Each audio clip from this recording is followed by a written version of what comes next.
among all the great achievers you have done. In fact, when the organizers met me, said that the topic is act, you have to speak on it, the first thing I said is, I never acted, why are you calling me? They said, no, we have seen your videos here and there and you should speak. In fact, the whole idea of doing this is to demystify a couple of things you have seen in the video and to put police in proper perspective. All through the civilization, great people have acted, fantastic people have acted. In times of crisis they have acted, in times of need they have acted. They made sure humanity progressed at a faster pace. And today, sitting here, we are enjoying the fruits of their labor. We feel very happy, very contented. We feel very peaceful and very secure. But it is not necessary the world has progressed only because of great people have acted. A lot of small people have done their part in making sure the civilization has progressed as a whole. So today I thought it's a good idea to come before you and to share some experience from a force that I represent. Normally my force, the Indian Police Service or the Indian Police, is generally known for its inaction, sometimes for its action, but most of the time for not acting on time. We don't hit the sweet spot correctly. Most of you blame. In fact, one of the participants, when I was walking in, she was telling me, I hate police generally, but you are an exception. I said, no, you're telling me only because I'm here. Before getting into that, so two things I have to talk to you in detail. Only then we can put things in proper place. This perception the Indian police have got is something that all of us are trying our best to come out of it. Normally you go to a movie, you see the bad fellow is always a cop, maybe a pot-bellied cop. That is the kind of character the movie always plays. Before coming to the service, whenever I see a fat cop, I get very angry. I say, oh look, this fellow must have taken a lot of money, he must be a corrupt fellow. That is why his belly is very fat. So after getting into the service and working for about 7-8 years, then I understood the simple rule. This person is fat because he gets up at 5 o'clock in the morning, leaves his home at 6 o'clock, reaches the police station at 7:30, starts his daily duty at 8 o'clock, attends God knows how many work he has to attend per day. He has to manage traffic, he has to catch a criminal, he has to go to a court, he has to attend the VVIP bandobast in the hot sun and in the pouring rain. By the time the day closes at 10 o'clock, he reaches home at 11, the whole family is slept. So many cops keep complaining, I never saw my son or daughter growing in front of me. He eats at unhealthy times, breakfast at 11 o'clock, lunch at 3:30, dinner at 11:30 in the night. You do this for a month, then you will know how the pot belly automatically comes on you.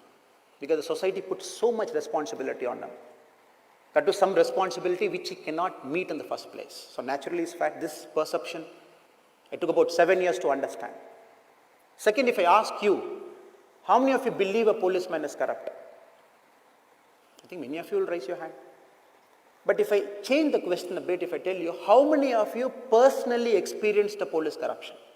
Meaning personally you bribed a cop because you are overspeeding. Personally you bribed a cop simply because you wanted things to be done at a fast pace. Maybe 1/10 of you might raise your hand. The reason all of you say police is corrupt because that is a myth that is built into the whole system. That myth gets reinforced every time you go to a movie, every time you see a paper, every time you hear your friends talking about cop. So this is the perception I want to set before I get into my talk. The second part, the knowledge part, the police force works with about 30% vacancy. It does all the job under the sky. So in this, a policeman is expected to act. So in fact, when the organizer was telling me you should talk something about your personal experience, I said, no, I will avoid it, but still you should speak. Some of my personal experience could be, if you look at the social media channel, a couple of my videos are there. There is one video where a sub-inspector gets kind of house arrested, I go rescue him. And they say, no, you have done good work, you acted. But I say, I'm not proud of doing that. Because a civil servant, by its very nature, he has to be a backroom boy. He can never come out in the open. You should always allow the system to take over. The system should be so robust and fine. The system should function even for a rich person, even for a poor person. The system should not see, oh, you are influential, you are not so influential. But many a times when we go out, when we come in the open forum and treated as heroes, we feel very uncomfortable. The reason for that incident is, one day morning you get a call, they say people have hijacked the sub-inspector, kept him in a house. Not every day morning you get a call like that. Maybe it's a bad morning for me. Maybe it's a unique morning for me. You go to the spot, maybe after 40 minutes, you need the traveling time. By the time there's a big mob baying for his blood, very angry mob, emotional mob, a mob which cannot be controlled by reasoning with that mob. The sub-inspector is put in a house, people demand justice. You ask him, what is the justice you want? The first thing they say is, no, your sub-inspector's car has touched my car. And we asked him why, he said something, so we have put him inside. And the funny part of the whole episode is, a lot of people who are witnessing the whole action, they have also become part of the mob. So it took a lot of effort. It is not necessary you go, you act immediately. There are amazing people, as co-speakers have seen them. There is an 18-year-old person who says, I've decided to act because the world is getting warmer every day. There is a guy who decided because I'm going to do something, electrical car and bike, because again, a lot of pollution is happening. There is another speaker who says, no, I'm going to do something good because a lot of people need to have the communicating ability. A lot of problems happens in life because people don't communicate well. So these are the so-called good people with whom we can reason out. So with this mob, very specifically, you find a way to control this. You do the divide and rule, you find who is the weakest leader in the crowd, you attack him, you split the group, you find an opening, then you search for the rational person and the tension when the action is on. You get that rational person, you build him up so that he becomes the leader in the mob. You give him importance, you discredit the other leaders. You talk to him, you reason out to him. By the time the force comes, maybe another 10-20 minutes later, then you save the situation. But why was I forced to act? Because the public chose not to act. Again, they say there is another video of you in the YouTube, in the Facebook, in the other social media, where on the pouring rain that you are there doing a service. No, I get paid for it. Every month I get my salary and I'm supposed to do that because I'm a public servant. I've taken an oath on the national flag. But why were we supposed to go, maybe as a district head in the pouring rain, to go and save the situation? 5,000 vehicles stuck in a ghat because the ghat some mud has come in. It is blocked. Nobody wants to get out of their car. For the simple fact, if they get out, they get drenched. The public chose not to act, so we are forced to act. Generally, a public servant, if you look at it, most of the time we are forced to act because the public chooses not to act. A policeman whom you see in the road, there's a population of about 1.2 crore in the city, with n number of vehicles getting added every day. So navigating through this traffic is a big headache. And every time there is a 40 traffic cop for a population of about 6 lakh. That guy comes out, he does his best to control it. But the citizens decide to do their own way. There is a traffic signal that is off, then the citizens behave differently. Signal is on, then they behave differently. So in this age and time, it's very tough for a public servant to act. That is the rational thing I want to say. I have to give a small statistic. Of late, people keep complaining. Crimes are increasing, we feel terrified. If you look at the data, if you slightly analyze why crimes are increasing, our country registers about 30 lakh crime per year. That is the Indian Penal Code major crime. If you subdivide and analyze it, there are only certain crimes that is increasing. Murder is down, robbery is down, dacoity is down, all the important crimes are down. But what are the crimes that is increasing? Rioting. Rioting is a very serious crime. A group of people in the name of an organization, in the name of a political party, they decide to take law in their own hands, come out, create ruckus in the public area, destroy private property. It is very tough to control. Rioting is growing at double digit every year. Hate crimes. I don't like you because your skin color is different, you come from a different part of India, you speak a language I don't understand, you pray to God in a different way, I don't pray to God in the same way, over which we keep fighting. We call that as hate crimes. Again, this is increasing, the past 10 years, past 12 years. But the point of the matter is, in educated society, the more it is getting educated, it is supposed to progress. The crimes are supposed to come down. Especially this kind of crimes are supposed to come down. Unfortunately, it is not happening. When you just cross a road, there is a group of 4 people who create a ruckus. People don't come out and ask them, why are you doing this? Why are you creating ruckus? Why are you disturbing public peace? Why are you blocking the road? If you don't ask, that 4 becomes 7. The next car guy, the next bike guy chooses not to interfere. It becomes 15. The next guy also chooses to do the same. It becomes 50. By the time the police comes to the spot, it is 100. So what happens? It builds a momentum of its own.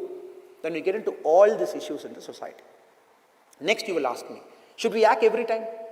As a citizen, should I act every time I see that, so that you don't choose to act? No, I'm not meaning to say every time you decide to act. In fact, the greatest of the American presidents, Abraham Lincoln, If you look at the history slightly behind, maybe 1861, 1862, when the Civil War was out there, if you look at the American papers of that time, everybody criticized the president for not acting. They said, you are too slow. You are not sending the forces faster to the southern part of America. You are not changing your general. You are fighting a losing war. These are the kind of paper headlines New York Times, Washington Post had long time back. Later, if you analyze Abraham Lincoln's history now as a president, we are unanimous in telling him he was the greatest of presidents, because many a time Mr. Lincoln knew when to act, when not to act. There are many issues which dies of its own. When we act, we complicate it.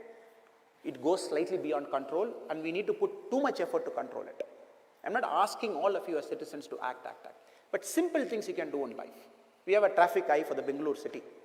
You see a small traffic violation, just take a picture, put it in the app, it comes to us. Without even we contacting you, based on the picture, we will make sure that particular person who has done a mistake will face the music of law. But small citizens, ordinary people like us, millions of us, when we chose not to act even for a simple reason, what happens? It builds a momentum of its own. Second, Twitter.